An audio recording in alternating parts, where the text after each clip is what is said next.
Hi drummers, hope you're well. So Making Plans for Nigel by XTC. Flipping love this drum beat. Shout out to channel members Christine and Ash, who both mentioned this or asked about this recently. This was played by Terry Chambers. Really, really interesting story behind this. I read just now that really what they were after when they came up with this drum part was something a bit different. He definitely didn't want to do the classic sort of hi-hat, kick, bass, straight ahead drum beat. There was a version, I had no idea about this, any of this. There was a version of Satisfaction by the Rolling Stones, a cover of it by a band called Devo or Devo, I'm not sure, never really come across them. But apparently it's this sort of legendary, super cool cover with this unusual drum beat. So they wanted to do something a bit like that. And also the floor tom thing and the production generally, that kind of just pounding on the eighth note, 1 and 2 and 3 and 4 and 1 and 2 and 3 and 4 and this, you know, like I said, the production and the sound and all the rest of it was also somewhat reminiscent of like the steel works type of sounds that is referred to in the lyrics. I had no idea about any of this, and it's super cool. I think that sort of industrial sound.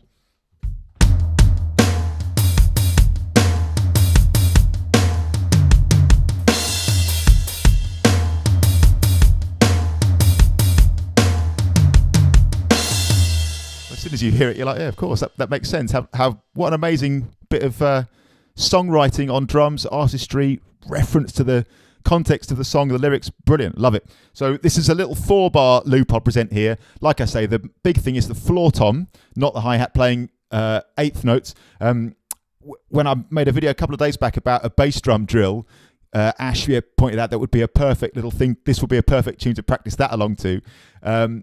Yeah, it's like if you're playing the original beat, it is floor tom rather than kick drum. But you're right, it would be like a perfect thing to practice to. So eighth notes, 1 and 2 and 3 and 4 and 1 and 2 and 3 and 4, and at least in this instance, I'm counting them as eighth notes. You could count them as 16th, but I'm going eighth notes, 1 and 2 and 3 and 4 and 1 and 2 and 3 and 4, and so I've given this a half-time feel with the snare hit on the 3, 1 and 2 and 3 and 4 and 1 and 2 and 3 and 4 and 1 and 2 and 3 and 4 and 1 and 2 and 3 and 4.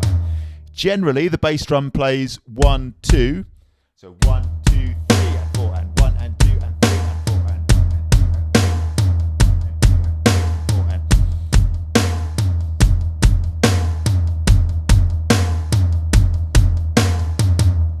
Now the big thing that makes this sound like this is the hi-hat with the left stick, if you're right-handed.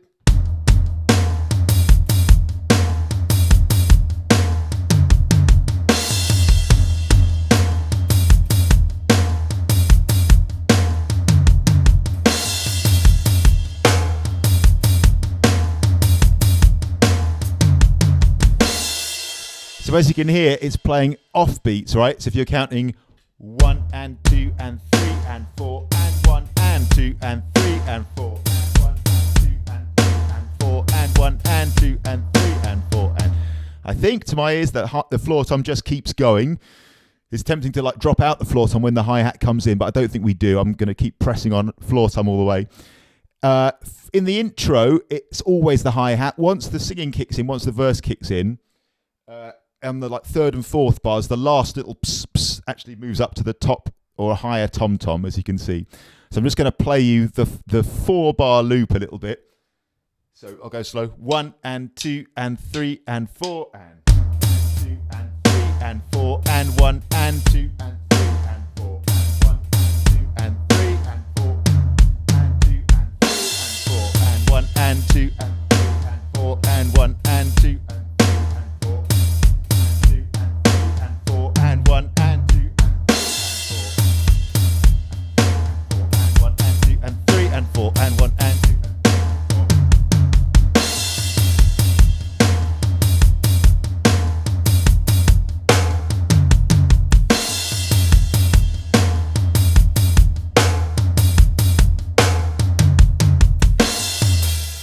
And I think at the end, like you can see there's like a crash and a snare drum hit together on the last snare drum beat 3.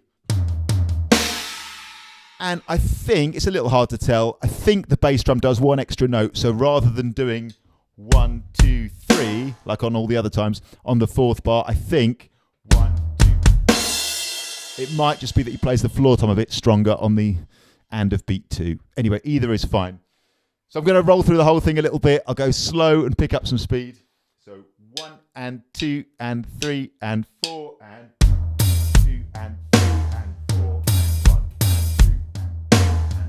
and 1 and 2 and 4 and 1 and 2 and 4 and 1 and 2 and 3 and 4.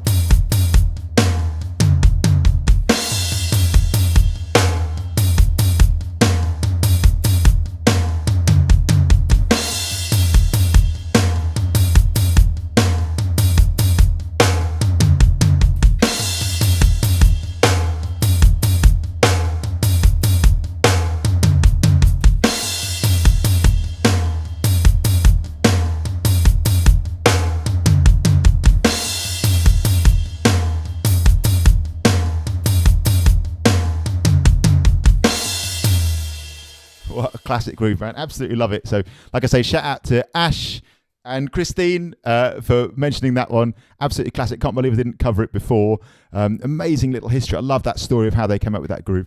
And thanks for watching as always. I really appreciate it. Please like, share and subscribe. As usual, you'll find the notation for that groove and a practice along version on the channel members page. Shout out to all the amazing channel members who support this channel. If becoming a channel member is of interest to you, details below or above, depending where you're watching this. As a channel member for £10 a month, you'll be supporting this channel like crazy, helping it grow, but also getting a load of features in return, including priority requests for future videos, a customized, personalized practice plan, which I'll update for you as you progress. You can send me your practice videos. I'll give you feedback. We can update it as many times as you like. We'll also do a complimentary Zoom session or face-to-face session if you want one at first, so we can put our heads together and get that plan going for you. You get access to future sessions after that, face-to-face and Zoom if you want, and a whole lot of other features, like I said, notation and practice along for the tutorial videos that I put up, members videos, tons of other features as well in the pipeline. If that sounds like it'd be of interest, like I say, details above or below. But thanks for watching as always. Shout out to Christine and Ash, and see you soon.